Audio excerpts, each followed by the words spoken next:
बिस्मिल्लाहिर्रहमानिर्रहीम।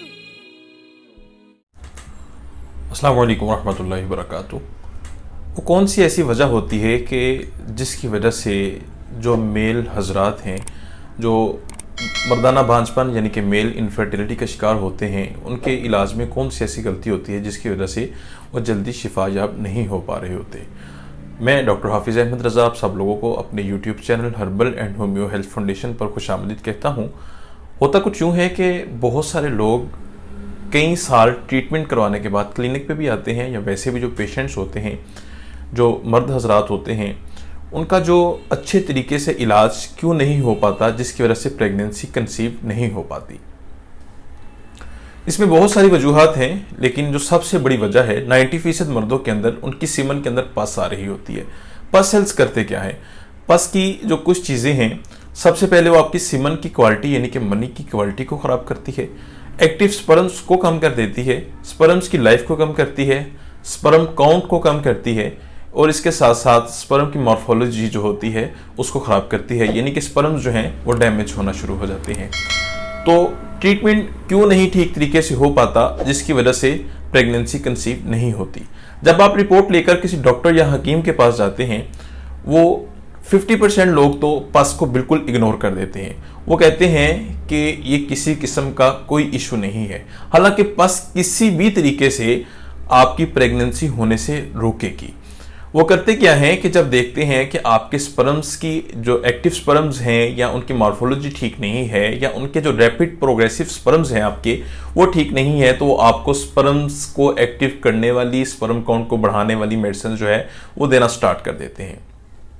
उसके अंदर जो सरफेरिस्ट मेडिसिन हैं वो गोनाडिल एफ है, सर्बेक्सी है, कैप्सूल इवियन है, और अगर आप किसी हकीम के पास जा रहे हैं तो उसके अंदर वो आपको सफूफ मगल्लस तरह तरह के यूज़ करवाएगा, वो भी दूध के साथ। हालांकि पस सेल्स जब आ रहे हो तो पस सेल्स के अंदर प्रोटीन वाली चीज़ें, खासकर दूध लेना नुकसानदेह साबित होता है, और इसके साथ ही आपको गर्म किस्म की मजूनों का इस्तेमाल करवाया जाता है, जो कि पस वाले पेशेंट का एक नुकसान अजीम हो जाता है। इसके अलावा कुछ लोग ऐसे करते हैं कि वो पस की मेडिसिन भी साथ दे देते हैं और स्पर्म्स की मेडिसिन भी दे देते हैं, जो कि ये भी बिल्कुल गलत तरीकाकार है।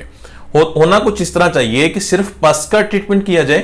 पस के ट्रीटमेंट से होता क्या है कि स्पर्म्स भी एक्टिव होने शुरू हो जाते हैं जब पस ठीक होती है, क्योंकि वो पस की वजह से ही सारी खराबी पैदा होती है। जब पस को ठीक कर दिया जाता है, स्पर्म काउंट भी ठीक होने लग जाता है, मॉर्फोलॉजी भी ठीक होने लग जाती है, और इसके अलावा स्पर्म काउंट भी खुद ब खुद ठीक होने लग जाता है। अगर आप भी सीमन के अंदर किसी किस्म के किसी भी मसले का शिकार हैं तो आप एक दफ़ा ज़रूर कांटेक्ट कीजिए। अल्हम्दुलिल्लाह अज़्ज़वजल मैंने पस के हज़ारों पेशेंट्स जो हैं वो कवर किए हैं।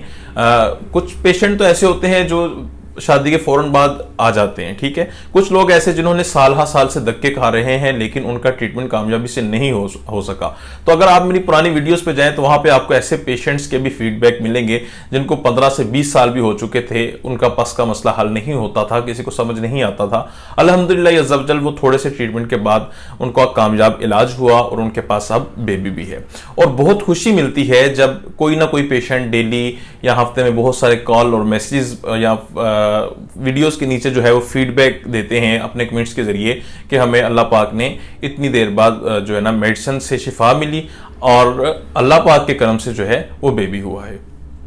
अगर आप मेल या फीमेल दोनों तरह के जो भी मसाइल हैं, जैसे फीमेल के मसाइल होते हैं, एक्सेल्स का मसाइल होते हैं, सोजिश वगैरह के मसाइल होते हैं, मेंसेस के होते हैं, इसके अलावा हार्मोन्स की खराबियां होती हैं, जिस किस्म के भी आप मसाइल से दो चार हैं, एक दफ़ा आप क्लिनिक तशरीफ़ लाएं या जो है आप ऑनलाइन जो है वो रब्ता कर सकते हैं। इंशाअल्लाह आपको अच्छा ट्रीटमेंट मिलेगा और अल्लाह पाक के यहाँ पूरी उम्मीद है कि आपको भी अल्लाह पाक ज़रूर बेबी अता करेंगे। इसी के साथ मुझे इजाज़त दीजिए, बहुत जल्द किसी अच्छे लेक्चर के साथ मुलाकात होगी। फ़ी अमानिल्लाह, अस्सलामु अलैकुम रहमतुल्लाहि व बरकातुहू। अल्लाह हाफिज़।